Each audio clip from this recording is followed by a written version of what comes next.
So we're going to talk about, again, the power of mentoring. All right? Can you say that with me? The power of mentoring. The power of mentoring. Good, good. And we're going to talk about Moses and Joshua this morning. And what I'm going to focus on is God always has a plan.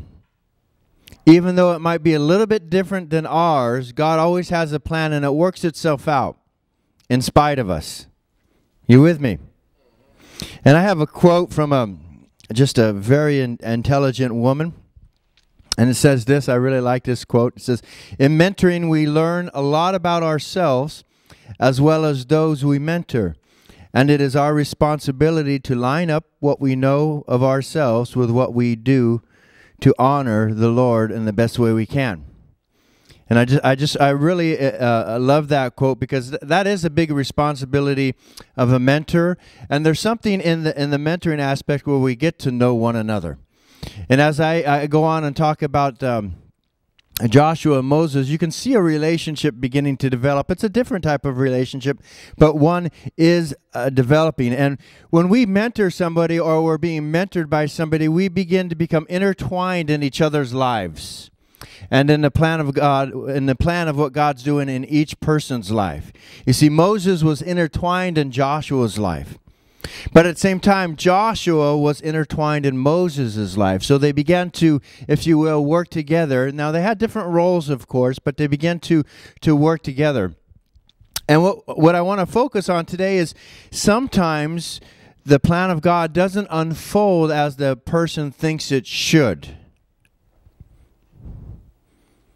And we can see that in Moses' life. We can see that in Joshua's life. And I'll even give you some insights into my life, as you can see how the plan of God doesn't always unfold as you think it's going to unfold. Are you with me here this morning?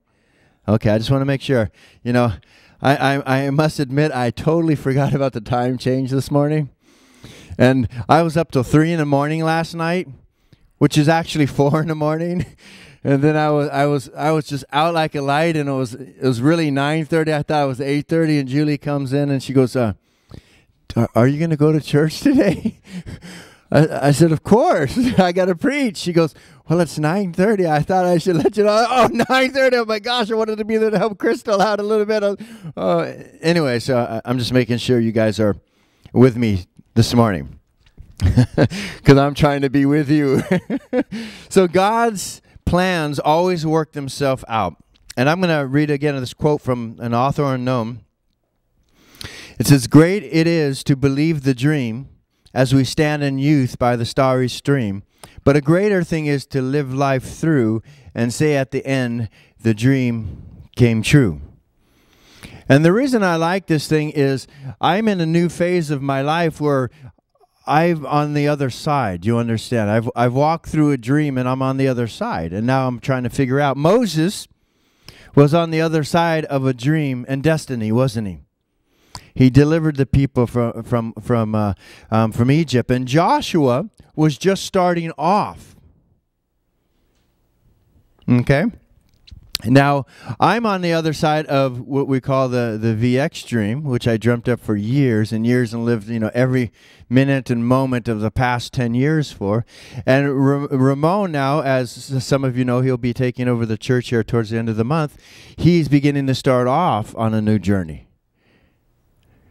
And so what we want to focus on is, where are you this morning?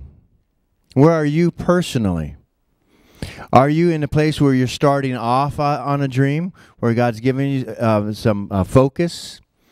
Are you on the other side of a dream where you've done something for a period of time and now you're finishing? Josh Hickson and I were talking last night, and he's just starting off. It's so wonderful. He's going to go to college here. And he was just sharing the excitement of going to college and hoping he gets accepted to MIT. And then he was saying, "But Joseph, you know what? It's kind of interesting. When I finish in 4 years, it's like I finished a dream and I have to start new, don't I?" I said, "Yeah, that sounds pretty good to me." He says, "Well, then if I get a job and I start working in my career and I do that for a period of time, then it's like I keep accomplishing the goals I set out for myself. Then what?" And I said, "I don't know. Ask your dad." But the point of it is, we all live in different phases of our life and stuff like that, and we need to prepare ourselves. So where are you this morning? in your dream? Where are you this morning in your destiny? What are your next steps? Let me tell you who Moses was. Moses was a deliverer of God's people. He got to see God face to face. And he was the mouthpiece of God. As I studied the life of Moses, there's a lot of things that go on. I'm just going to give you quick oversights into Moses and to Joshua. But the thing that stands out to me most, it seemed to me that Moses had an intercessor's heart.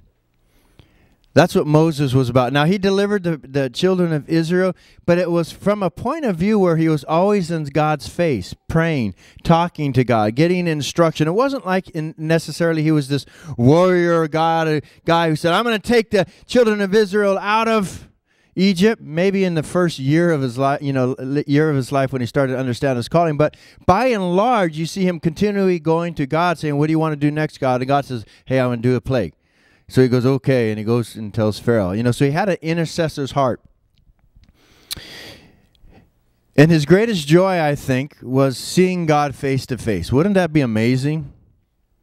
I mean, to see God kind of face to face, I mean, that would be, I don't know if it would be amazing. I might feel a little guilty. But Moses got to see God face to face, and I think that had to be one of his greatest joys. Now, I think one of Moses' greatest disappointments was this. Let me read it for you.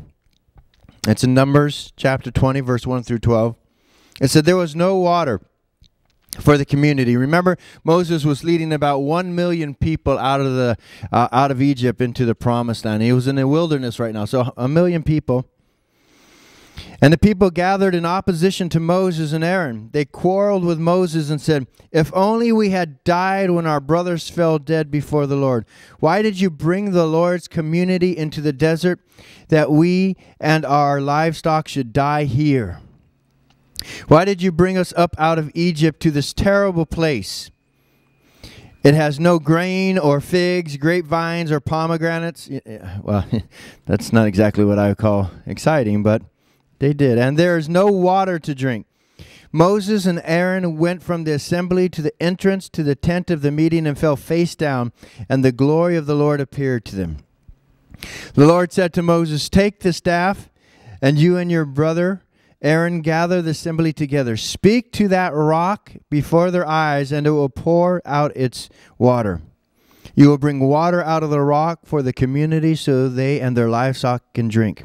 So Moses took the staff from the Lord's presence, just as he commanded him to do. Remember, he said, speak to the rock. That's the key. I missed that for a few years. The Lord said, speak to the rock. He and Aaron gathered the assembly together in front of the rock, and Moses said to them, listen, you rebels, must we bring you water out of this rock? Can you hear a little bit of the attitude? Listen, you rebels. And I think he's kind of getting a little upset, perhaps. Then Moses raised his arm and he struck the rock twice with his staff. He struck it.